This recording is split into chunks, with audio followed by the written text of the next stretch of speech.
In the autumn of 1897, in a small village tucked between the mountains of northern Japan, the mornings began to feel different. The rice fields had turned pale gold, and the green hills were slowly losing their summer color. Permission trees stood beside the houses, their leaves beginning to curl at the edges, while a cool breeze moved softly through the bamboo. For the people of the village, autumn did not arrive with a festival or a grand announcement. It arrived quietly.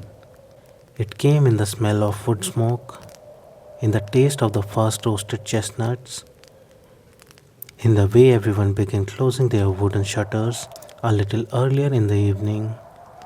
And on the first day of autumn, there was one old tradition that every household followed. They prepared the house for the coming cold. Hana had been doing it for more than 60 years. She woke up before sunrise, as she always did, and sat for a moment beneath her quilt, listening to the quiet house. There was no clock beside her bed. She knew the hour by the sounds outside. A distant rooster called from across the village. Then another answered. Somewhere farther down the hillside, a wooden bucket touched the stone edge of a well. Hannah smiled. The village was waking. She slipped her feet into her sandals and opened the shutters. Cold morning air entered the room. She looked toward the mountains. The first light of autumn rested softly over the fields. Already, she whispered. For Hannah, the first day of autumn had always felt like a small turning of the world. When she was a girl, her grandmother had woken her before sunrise on this very morning. She had been 7 years old then. Her grandmother had handed her a small broom and told her, quite seriously, that autumn could not enter a house that had not been swept properly. Hannah had believed her. She had spent the entire morning sweeping every corner of the wooden floor. Years later, she understood that her grandmother had simply wanted the house clean before winter. But she still liked the old explanation better. So every autumn, she swept the floor herself. That morning, she had barely begun when she heard footsteps outside.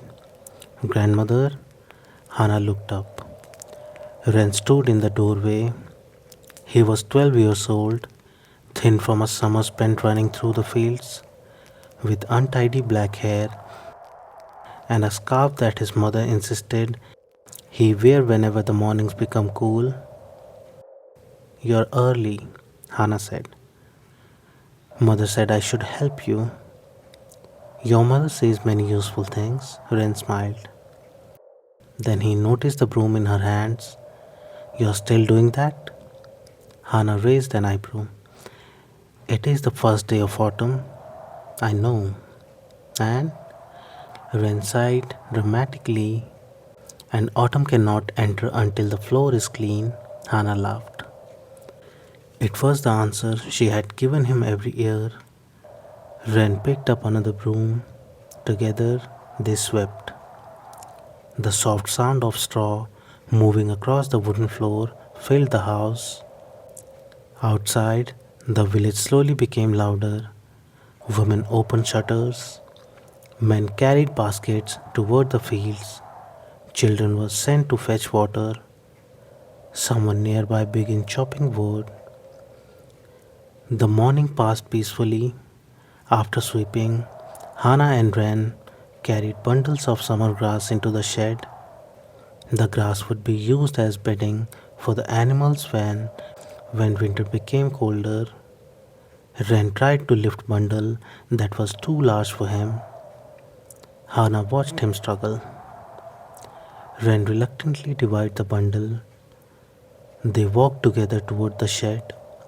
At the edge of the village, the rice fields stretched toward the hills. The harvest was almost ready. Golden stalks moved in the wind like waves on a quiet sea. Wren stopped. Will we harvest tomorrow? Not tomorrow. Why? Your uncle says the grain needs a few more days. Wren nodded. Then he looked at the fields. She remembered her own childhood. She remembered running through those same fields with her cousins, her feet muddy, her hair tied badly, her grandmother calling from the house that supper was ready. So much had changed since then. The village had grown quieter. Some of the houses belonged to families who had moved away. Some faces Hannah remembered existed only in old photographs, but the fields were still there, the mountain was still there, and every autumn the rice still turned gold. By late morning, the villagers began preparing food. Autumn was a season of plenty, and the first day was always marked by a simple meal. There would be rice, miso soup, roasted sweet potatoes, chestnuts, and whatever vegetables each family had stored from the summer. Hannah washed the rice while Wren gathered sweet potatoes. He returned with an armful. That's enough, she said. Mother said we should bring more. Then your mother can eat the extra. Wren grinned. Soon the little kitchen grew warm. Steam rose from the pot. The smell of rice filled the room. Outside, the wind moved through the bamboo. Inside, the fire made a quiet sound. Hannah placed the first bowl of rice on the table. Then she paused. There was one more thing to do. She took a small wooden bowl from the cupboard. Wren watched her. What is that for? Hannah filled the bowl and carried it towards small family shrine. She placed it carefully before the wooden tablets. Wren followed. My grandmother used to do this, Hannah said. For the ancestors? Yes. Hannah thought for a moment. Because they ate from these fields too. Wren looked at the bowl. He had expected a more complicated answer. Hannah smiled. People sometimes make traditions complicated after they had forgotten why they began.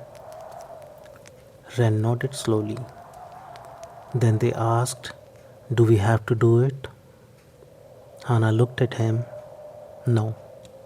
Then why do we? She considered the question. Because someday I won't be here to do it. Wren became quiet. Hannah did not say anything else. She returned to the kitchen. The soup was ready. By noon, the whole village smelled of cooking. Doors stood open. Neighbors exchanged vegetables. Children ran between houses carrying bowls. Old men sat beneath the eaves and talked about the harvest. For lunch, Hannah's house filled with family. Wren's mother arrived carrying pickled vegetables. His father brought fresh chestnuts. His younger sister came running behind him. Everyone sat closer together. For a while, there was no talk about winter. They simply ate. The afternoon passed slowly. After the meal, Wren and other children went toward the river gather fallen branches. The adults began storing summer tools. Hannah sat outside and repaired an old quilt. The sunlight was softer now. A leaf fell onto her lap. She held it between her fingers.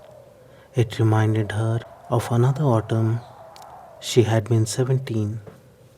Her grandmother had been alive then. They had sat in almost the same place, repairing a quilt together. Her grandmother had told her that autumn was the season when people learned to appreciate things before they disappeared. Hannah had not understood. At 17, she thought there would always be another summer, another harvest, another year, another conversation. She had been wrong. Now at 72, She understood perfectly. She looked toward the path. Ren was coming back. He was carrying something carefully in both hands. What have you found? He opened his palms. Three red leaves. I thought you would like them. Hana smiled. Put them inside the old book. The one about flowers? Ren went outside. He knew which book she meant. That evening, the village gathered in the open space near the old stream. There was no great ceremony. Someone brought a small drum, someone else brought roasted sweet potatoes. The children played while the adults talked. An elderly farmer named Sato brought a basket of chestnuts and passed them around. Hana sat beside the fire. Ren sat near her. The sun disappeared behind the mountains. One by one, lanterns appeared outside the houses. Their warm light reflected on the wooden walls. It was one of the oldest customs in the village. On the first evening of autumn, every family placed a lantern near the entrance, not because they expected anyone, not because they feared the dark.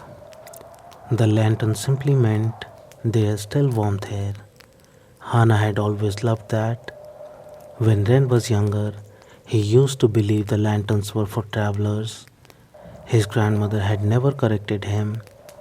Now he was old enough to understand something else. People sometimes kept a light for those who were always far away. The villagers ate together.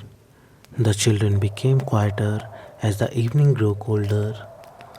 Someone began telling an old story about a farmer who once tried to harvest the moon from a pond. Everyone had heard it before. The children still laughed at the same parts. Hana laughed too. She had heard the story perhaps 50 times, maybe more. That was the comfort of old stories. They did not need to surprise you. You already knew where they were going. The night deepened. The fire burned lower. Ren leaned against Hana's shoulder. Grandmother, will you teach me the autumn tradition? Hana looked at him. Ren shook his head. She understood then. He wasn't asking how to perform a ritual. He was asking how to remember. So she told him. She told him to sweep the house before the cold arrived, to store enough wood, to save the best rice, to share food with neighbors. The moon rose above the mountain. The village had become almost silent. One by one, the families returned home, doors closed, lanterns remained glowing beside them. Hana and Ran walked home together. Their footsteps made a soft sound over the dry leaves. At the house, Hana looked back toward the village. There were dozens of little lights scattered across the darkness. She remembered her grandmother. She remembered the first autumn she had celebrated as a child. So much of life had disappeared, but not everything disappeared. Some things traveled quietly from one pair of hands to another. Hana placed her hand on Ren's shoulder. Ren smiled sleepily. They went inside. The lantern outside continued to glow. The fire settled into embers, and beneath the quiet autumn sky of 1897, a little village went to sleep, carrying an old tradition gently into another generation.